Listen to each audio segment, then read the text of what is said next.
The tall glass doors of Hale Industries shone like mirrors in the bright morning sun, and inside the luxurious lobby, a room full of executives froze in disbelief when a small, neatly dressed 10-year-old black girl stood confidently in front of them and said, "I'm your boss." At first, everyone thought it was a childish joke. Even Marcus Hale, the famous millionaire owner of the company, laughed out loud, shaking his head as if the idea was too ridiculous to consider. He had no idea that within the next hour, his entire world would be turned upside down. If that powerful moment already has you curious about what happens next, take a second right now to like, comment, share, and subscribe to the channel. Believe again, if you believe in kindness and second chances. Stories like this remind us that life is full of surprises. The little girl's name was Aisha Coleman. She lived with her grandmother Ruth in a small apartment on the east side of the city. Their life was simple and often difficult. Ruth worked long hours at a laundry service, and Aisha attended a public school that didn't have much funding. But what Aisha lacked in material things, she made up for with intelligence, courage, and a heart far bigger than her tiny frame. From the time she was old enough to read, she loved numbers, puzzles, and business stories. She would sit at the kitchen table in the daytime sunlight, flipping through old magazines and pretending she was running a big company. No one at school really understood Aisha. Some kids teased her because her clothes were worn and her shoes were scuffed. But her teacher, Mr. Thompson, noticed something special about her. He saw how she finished math problems faster than anyone else, how she organized class projects like a natural leader, and how she never gave up, no matter how hard things got. One afternoon, he encouraged her to enter a citywide Young Entrepreneurs contest sponsored by Hale Industries. The winner would receive a scholarship and a chance to present their ideas at the company's headquarters. Aisha worked day and night on her project. She created a detailed plan for a community program that would teach financial skills to kids in poor neighborhoods. She believed children should learn early how to manage money, start small businesses, and dream bigger than their circumstances, while other contestants designed video games or fancy apps. Aisha focused on helping real people in real life. Her grandmother watched proudly as Aisha sat at their tiny table, writing, planning, and practicing her presentation over and over. The day of the contest arrived bright and clear. The Hale Industries building looked enormous to Aisha as she stepped inside, holding her folder tightly to her chest. The lobby smelled of polished floors and expensive perfume. Men and women in suits hurried past her without even noticing. She felt small, but she reminded herself of her grandmother's words, "Never shrink yourself for anyone, baby." One by one, the contestants gave their presentations.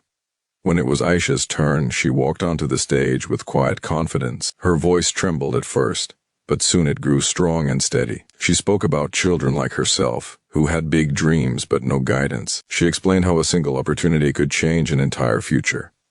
By the time she finished, the room was silent. Even Marcus Hale, sitting in the front row, looked impressed.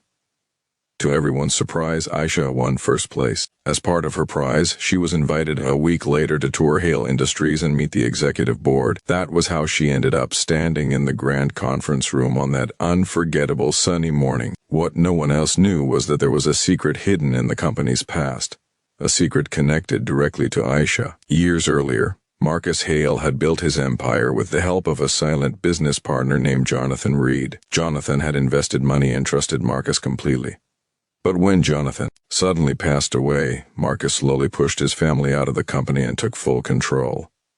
Legal papers were changed, promises were forgotten, and the Reed family disappeared into poverty. Jonathan Reed had been Aisha's grandfather. A few days before the tour, an honest lawyer cleaning out old files discovered documents proving that Jonathan Reed had left his shares of Hale Industries to his only granddaughter, Aisha Coleman. Those shares made her the largest single owner of the company.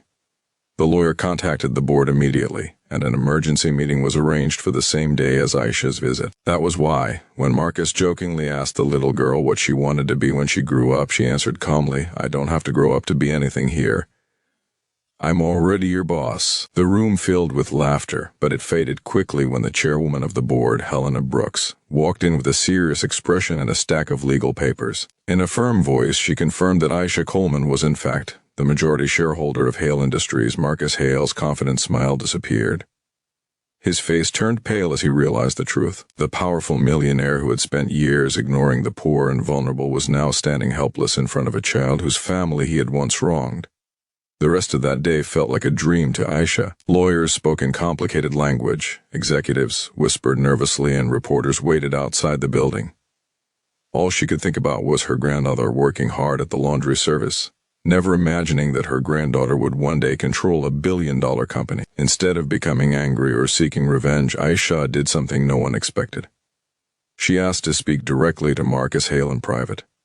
In a quiet office filled with sunlight, she looked at him and said she knew what had happened to her grandfather. She knew about the unfairness and the greed. But she also said she believed people could change. Aisha made a decision that shocked the entire business world. She allowed Marcus to remain CEO on one condition: that the company create real programs to help poor communities, fund education, and give opportunities to children just like her. She wanted Hale Industries to stand for kindness instead of cruelty. Marcus, humbled and emotional, agreed with tears in his eyes. Over the next few months, everything changed.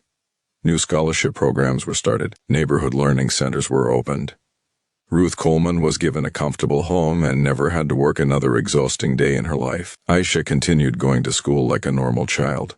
But she also attended board meetings where adults listened carefully to her wise and thoughtful ideas. News of the 10-year-old boss spread across the country. People were inspired by her grace, intelligence, and forgiveness.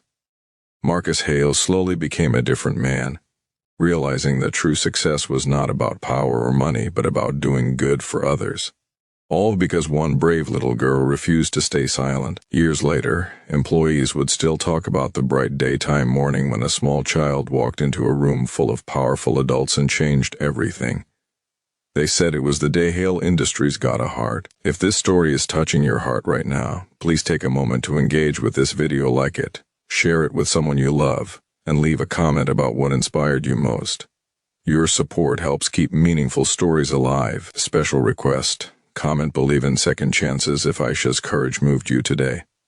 In the end, Aisha Coleman proved that greatness doesn't depend on age, wealth, or background.